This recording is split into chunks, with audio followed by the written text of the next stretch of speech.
ಪ್ರಸ್ತುತ ತುಳು ಚಿತ್ರರಂಗ ಅಥವಾ ಕೋಸ್ಟಲ್ ವುಡ್ನ ವೇಗ ಗಮನಿಸುವಾಗ ಪ್ರತಿಯೊಂದು ವರ್ಣರಂಜಕ. ಆದರೆ ಜಿಲ್ಲೆಗೆ ಸೀಮಿತವಾಗಿದ್ದ ತುಳು ಚಿತ್ರರಂಗ ಕೋಸ್ಟಲ್ ವುಡ್ ಆಗಲು ಅಡಿಪಾಯ ಹಾಕಿದವರಲ್ಲಿ ಒಬ್ಬರು ತುಳು ಚಿತ್ರರಂಗದ ಹಿರಿಯರಾದ KN ಟೇಲರ್.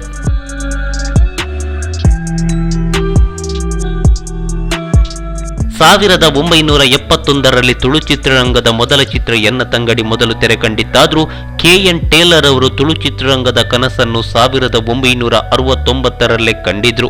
ಇದಕ್ಕಾಗಿ ಹಲವರನ್ನು ಸಂಪರ್ಕಿಸಿ ಆರ್ಥಿಕ ಸಹಾಯದ ಬಗ್ಗೆಯೂ ಕೇಳಿಕೊಂಡ್ರು. ಫಲ ಸಿಗದೆ ಕೊನೆಗೆ ತಾವೇ ಚಿತ್ರ ನಿರ್ಮಿಸಲು ಮುಂದಾದ್ರು.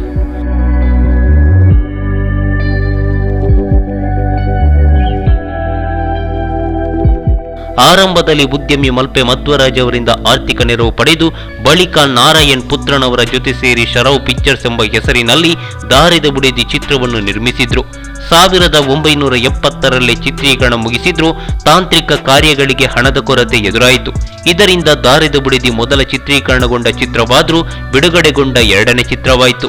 ಭವಾನಿ ಶಂಕರ್ ಅವರ ಕತೆಗೆ KN ಟೇಲರ್ ಚಿತ್ರಕಥೆ ಸಂಭಾಷಣೆ ಬರೆದ್ರೆ ಕನ್ನಡದ ಆರೂರು ಪಟ್ಟಾಭಿ ನಿರ್ದೇಶನ ಮಾಡಿದ್ದಾರೆ. KK ಮೇನನ್ ಅವರ ಛಾಯಾಗ್ರಹಣ, ರಾಜನ್ ನಾಗೇಂದ್ರ ಅವರ ಸಂಗೀತ, KN ಟೇಲರ್, ವಿಜಯ್ ಕುಮಾರ್ ಅವರ ಸಾಹಿತ್ಯ ಚಿತ್ರಕ್ಕಿದೆ. PB ಶ್ರೀನಿವಾಸ್, ಜಾನಕಿಯವರ ಕಂಠದಲ್ಲಿ ಹಾಡುಗಳು ಮೂಡಿ ಬಂದಿದ್ದು, ಮಂಜುನಾಥ ಒಂದು ನ್ಯಾಯಾನ ಎಂಬ ಹಾಡು ಅಪಾರ ಮೆಚ್ಚುಗೆಗೆ ಪಾತ್ರವಾಗಿದೆ. ತಾರಗಣದಲ್ಲಿ Somashekar Puthran, Narayana Puthran, KN Taylor, KJ Rao, Ramachandra Kooluru, Leelavathi, Shashikala, Chandrakala, Vasanthi Kundapura ಸೇರಿದಂತೆ ಮತ್ತಿತರರು ಅಭಿನಯಿಸಿದ್ದಾರೆ.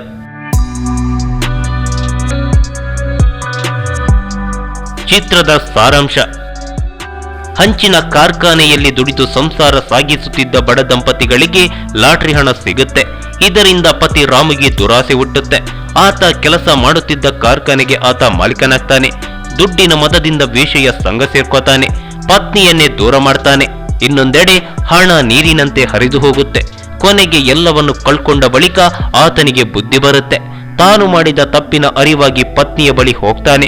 ಆಕೆ ಆತನನ್ನು ಸ್ವೀಕರಿಸ್ತಾಳೆ. ನಂತರ ಬಡತನದಲ್ಲೇ ಜೀವನ ಸಾಗಿಸ್ತಾರೆ. ಇದು ಚಿತ್ರದ ಒನ್ಲೈನ್ ಸ್ಟೋರಿ.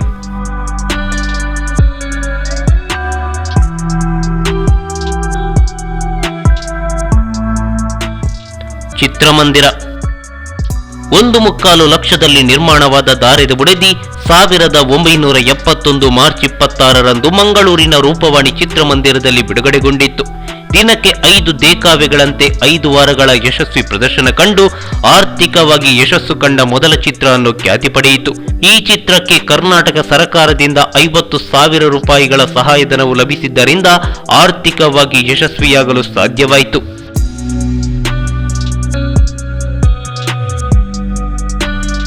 ಈ ಮಾಹಿತಿ ನಿಮಗೆ ಇಷ್ಟವಾಗಿದ್ರೆ ಲೈಕ್ ಮಾಡಿ, ಶೇರ್ ಮಾಡಿ, ಹಾಗೆ ನಿಮ್ಮ ಅನಿಸಿಕೆ ಅಭಿಪ್ರಾಯಗಳನ್ನು ಕಾಮೆಂಟ್ ಬಾಕ್ಸ್ನಲ್ಲಿ ಬರೆಯಿರಿ. ನೀವು ನಮ್ಮ ಕೋಸ್ಟಲ್ ಕನ್ನಡ ಯೂಟ್ಯೂಬ್ ಚಾನಲ್ಗೆ ಸಬ್ಸ್ಕ್ರೈಬ್ ಆಗಿಲ್ಲ ಅಂದ್ರೆ ದಯವಿಟ್ಟು ತಕ್ಷಣವೇ ಸಬ್ಸ್ಕ್ರೈಬ್ ಬಟನ್ಗೆ ಕ್ಲಿಕ್ ಮಾಡಿ. ಹಾಗೆ ನಮ್ಮ ಪ್ರತಿ ಅಪ್ಡೇಟ್ಸ್ಗಳನ್ನು ಶೀಘ್ರದಲ್ಲೇ ತಿಳಿಯಲು ಪಕ್ಕದಲ್ಲಿರೋ ಬೆಲ್ ಐಕಾನ್ಗೆ ಕ್ಲಿಕ್ ಮಾಡಿ.